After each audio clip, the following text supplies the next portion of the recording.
Welcome to Bonesaw Poker. I am Brad. Let's get into it. Aggression in poker. It just makes life easier. So in this video, I'm going to touch on that subject, that being aggressive makes the decisions easier than playing passive.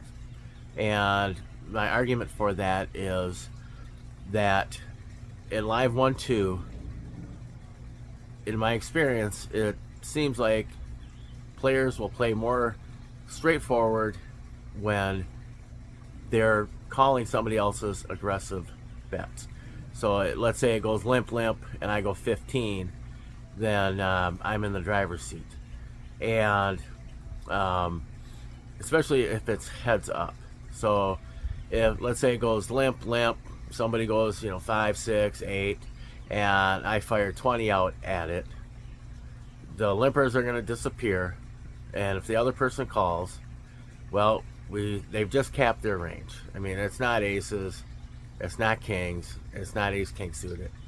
Might be queens, and it's going to be, in Live 1-2, it's going to be a lot of nonsense too, because they feel like if they have 9-8 suited, 8-6 suited, that, hey, if they flop right, they're going to take my pocket pair down, which is true, but they're mostly never going to flop much, or they're just going to flop the 9 or just the 8, and then they're going to continue.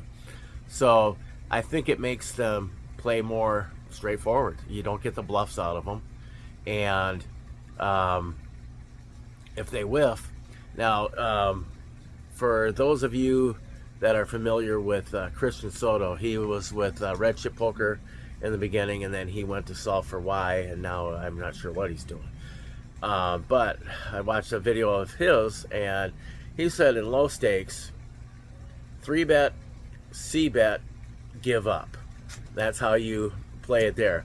So, and I have used that strategy where if I'm the pre-flop aggressor, which I tend to do now more than I used to play more passively. And so when I fire that 20 bucks out, I know I'm C-betting, and I'm going to at least half pot it. And depending on who the player is and what the board is, I might go bigger, depending on whether I'm really kind of looking for a fold, or if I'm trying to drag them along. You got to play your player when it comes to that. And I've noticed that when I 3-bet, I'm C-bet, and if you listen to Tommy Angelo, he talks about that when you do the C-bet, the 3-bet and the C-bet, that C-bet prints over time. You might not win every hand. Well, obviously you're not going to win every time you do it, because sometimes they're gonna catch. But that it makes money over time, and I believe it. But the other thing too is, and I agree with Christian Soto, is if you 3-bet, C-bet, they're going to play pretty face up. Now, when that turn card comes out, and if you're still with your ace-jack offsuit or something like that, and you've totally whiffed, if you want to give up, you can. Now, if your player type leads you to believe that you could continue barreling, and if you have the pocket pair, if you have a made hand, obviously keep betting. But there's no shame in giving up. Ace-king, it goes limp. Somebody goes 5, 6 bucks. I throw a 25 in there, catch 2 callers. Okay, flop's gonna roll out, and almost always they're both going to check, and I'm gonna fire out the C-bet. Now, if both or one of them stay in, and I bricked it, and the turn is a brick, I may just give up. Now, that's up to you. Do what you want, but tripling that ace-king, and I see it quite a bit where people just feel like they gotta, if they 3-bet that ace-king, they gotta triple it off. And if you're getting called all the way down, you're going to lose. And if you're getting called on the turn, if you don't spike an ace or a king, you're dead. So, my opinion, from my experience. So that's my thought on making aggression makes your life easier.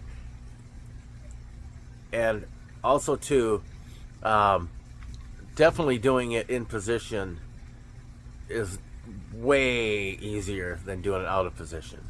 Now, doing it out of position reduces how crappy it is to be out of position.